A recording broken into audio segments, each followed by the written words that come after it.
Hi, I'm Jackie. And I'm Aaron.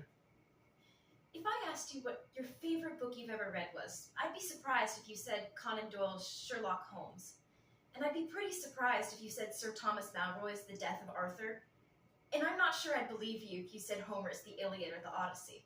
But whether or not you've read these, you've probably heard of at least one. These three books come from important times in history and are a perfect example of literature and storytelling's own history. Historical literature highlights human history too, showing a window into life of that time, which can sometimes be blurred into reality or even affected. See, most early authors didn't want to affect reality per se, they wanted to affect mythology. Like all early stories, the Greek poet Homer's work started out being recited by memory in the 6th century BC. He's most well known for two poems, the Iliad and the Odyssey, also known as epics. According to an author on early fiction, Laura Ashe, these epics show mythical history for the time and were expected to be interpreted as total truth. But they also carried warnings and themes, such as the Odyssey's themes of homecoming and loyalty to family. Both the Iliad and the Odyssey were set during the mythical Trojan War. Historians still debate today whether or not the war actually happened, but for the Greeks, it was important historical fact. When stories switched from word of mouth to written works, it got no easier to tell fact from fiction. According to Niels Edrup, until the 12th century, books were seen as holding sacred truths. The only books the common people saw were in churches or monasteries. And so the people, especially the monks, believed that only truth could come from books. When Arthurian legend first developed, it was also seen as truth, but now it is considered to be the first known novel. But there may be some truth behind it. Arthurian researcher Bob Brooke noted it's generally believed that Arthur was inspired by a great Celtic leader who went by the name Arturus, which means bear. He was originally passed around as folk tales by Celtic bards, which eventually reached the Anglo-Saxons.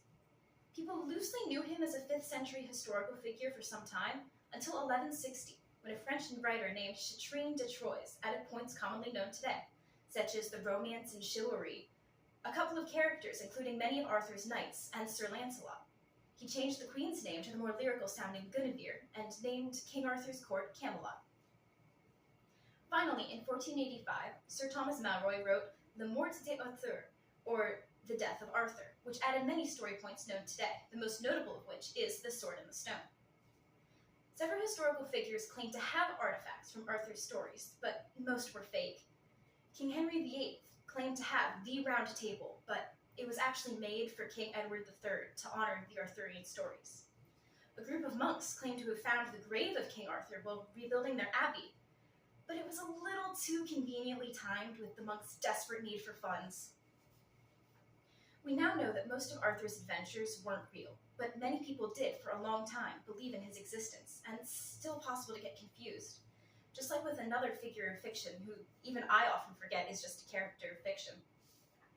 As J.I. Baker states, no literary character has blurred the line between reality and fiction more than Sherlock Holmes. Just like today, people believed that Conan Doyle's Sherlock Holmes was a real person, even when he was first written. Baker notes that people wrote to Conan Doyle, asking not for his signature, but for Sherlock Holmes. Even though Holmes isn't real, his impact on crime research is. Unlike the works of Homer, Sherlock's methods weren't meant to be taken as fact. But, to quote J.I. Baker, Holmes became one of the first detectives, fictional or otherwise, to use chemistry, toxicology, bloodstains, and ballistics to solve crimes, all of which contributed to real-life advances in criminology. His use of science and chemistry in his investigations spurred a man named Edmund Lockhart to build the first crime lab, similar to what Conan Doyle wrote. Without these books, these advancements might never have been made. Many writers have made impacts on history, but Homer, Arthurian writers, and Conan Doyle have had major effects. Not only did they share a small peek into their time, they also affected the real world around them. So let's come back to that opening question. Think about your favorite book. Do you think that it could have the power to change history?